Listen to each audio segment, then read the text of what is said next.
Hello అండి అందరికీ. ఈ కొమ్ము శనగల్ని ఓవర్ నైట్ నానపెట్టుకున్నాను. మార్నింగ్ అయితే కొమ్ము శనగలతో ఏం చేయాలా అనేసి అయితే ఆలోచిస్తున్నాను.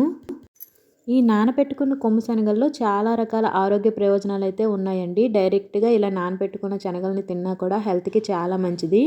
కొంతమంది అయితే రోజు మార్నింగే కొద్దిగా ఉప్పు వేసి ఉడికించుకొని కూడా తింటూ ఉంటారు. నేనైతే ఎక్కువగా ఈ కొమ్ము శనగలతో తాలింపులా పెడుతూ ఉంటాను. మనము టెంపుల్స్కి ఎక్కడికైనా వెళ్ళేటప్పుడు కూడా ఇలా తాలింపు పెట్టేసి నైవేద్యంగా పట్టుకొని వెళ్తూ ఉంటాం కదా. నేను ఇంట్లో కూడా ఎక్కువగా అలాగే చేస్తూ ఉంటాను. ఈసారి అయితే కొద్దిగా డిఫరెంట్గా ట్రై చేద్దామని ఇలా కూరలా చేస్తున్నాను అనమాట. మీరు ఎప్పుడైనా ఇలా చేశారా లేదో కామెంట్ చేయండి. ఎప్పుడూ ఒకేలా కాకుండా అప్పుడప్పుడు కొద్దిగా డిఫరెంట్గా కూడా ట్రై చేయాలనేసి ఇలా చేశాను కదా. ఇలా చేసినా కూడా టేస్ట్ అయితే చాలా బాగుందండి. ఎవరైనా ట్రై చేయాలనుకునే వాళ్ళు ఉంటే ఖచ్చితంగా ట్రై చేయొచ్చు. ఇప్పుడైతే కొమ్ము శనగలు కొని తెచ్చి వండుకుంటున్నాం, కానీ ఒకప్పుడైతే రేషన్ కార్డుకి 1 కేజీ చొప్పున కొమ్ము శనగలు అయితే ఇచ్చేవారు. మరి మీరు ఎప్పుడైనా రేషన్ కార్డు మీద కొమ్ము శనగలు తీసుకున్నారా లేదా కామెంట్ చేయండి. అంగన్వాడీ సెంటర్లో కూడా కొమ్ము శనగలు ఇచ్చేవారండి. అంటే ప్రెగ్నెంట్ లేడీస్కి, ఇంకా చిన్నపిల్లలు అంగన్వాడీస్కి వెళ్తారు కదా, వాళ్ళకు కూడా మధ్యాహ్నం పూట కొమ్ము శనగలు ఉడికించి అయితే ఇచ్చేవారు.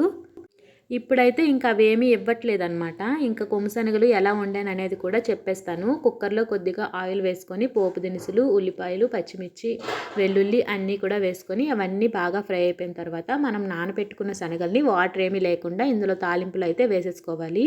ఒక 2 నిమిషాల పాటు ఫ్రై అయిన తర్వాత మన టేస్ట్కి సరిపడా ఉప్పు, కారం, పసుపు అన్నీ కూడా వేసేసుకొని మరొక 2 నిమిషాల పాటు మూత పెట్టి బాగా ఉడికించుకోవాలి. ఇప్పుడైతే ఒక 2 పెద్ద సైజు టమాటాలని చిన్న చిన్న ముక్కలుగా కోసేసి ఇందులో వేసేసుకొని అవి కూడా ఒక 2 నిమిషాల పాటు మగ్గిన తర్వాత కొంచెం వాటర్ వేసుకోవాలి. అలాగే ధనియాల పొడి కూడా యాడ్ చేసుకొని కుక్కర్ మూత పెట్టేసుకొని ఒక 2 విజిల్స్ వచ్చేంత వరకు ఉడికించుకుంటే మనకి కొమ్ము శనగలతో కర్రీ అయితే రెడీ అయిపోతుందండి. చాలా సింపుల్గా చేసేయచ్చు. మనం ఒకవేళ తాలింపు పెట్టుకుంటే కొమ్ము శనగల్ని ముందు ఉడికించి ఆ తర్వాత పోపు వేసుకుంటాం కదా. దీనికైతే డైరెక్ట్గా పోపు వేసేసుకొని అందులో కుక్కర్లో పెట్టేసుకుంటే కర్రీ అయితే రెడీ అయిపోతుందండి. ఇలా కూడా టేస్ట్ అయితే చాలా బాగుంది. మీరు ఎప్పుడైనా ట్రై చేశారో లేదో కామెంట్ చేయండి. నేనైతే ఇదే ఫస్ట్ టైం ట్రై చేయడం, కానీ టేస్ట్ మాత్రం చాలా అంటే చాలా బాగా వచ్చింది. మా పిల్లలు కూడా చాలా ఇష్టంగా తిన్నారు. లంచ్ బాక్స్ కోసం అయితే మాత్రం ఖచ్చితంగా ఇలా ట్రై చేయండి. చాలా సింపుల్గా తొందరగా కూడా అయిపోతుంది. పిల్లలు కూడా ఇష్టంగా తింటారు.